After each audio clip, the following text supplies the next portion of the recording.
Chapter 38. It came to pass at that time that Judah departed from his brothers, and visited a certain Adullamite, whose name was Hira. And Judah saw there a daughter of a certain Canaanite, whose name was Shua. And he married her, and went in to her. So she conceived and bore a son, and he called his name She conceived again, and bore a son, and she called his name Onan. And she conceived yet again, and bore a son, and called his name Shelah. He was at Chezib when she bore him. Then Judah took a wife from his firstborn, and her name was Tamar.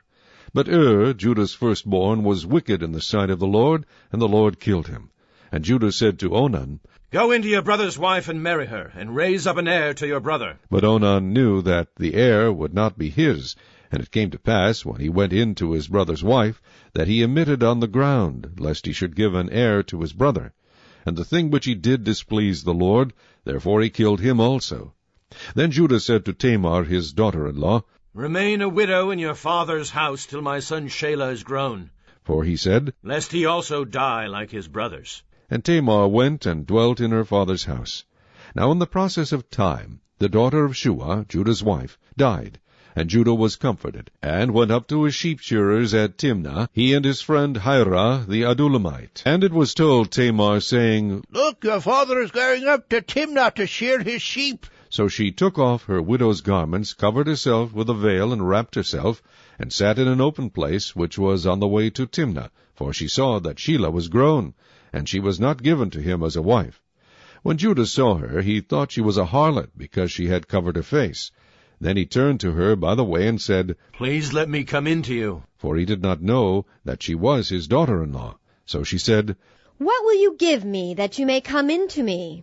And he said, I will send a young goat from the flock. So she said, Will you give me a pledge till you send it? Then he said, What pledge shall I give you? So she said, Your signet and cord, and your staff that is in your hand.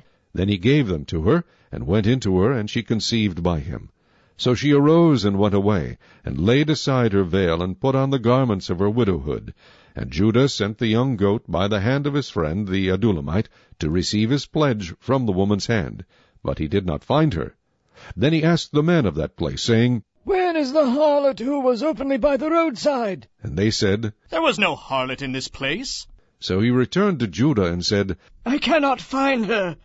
Also the men of the place said there was no harlot in this place. Then Judah said, Let her take them for herself, lest we be shamed. For I sent this young goat, and you have not found her.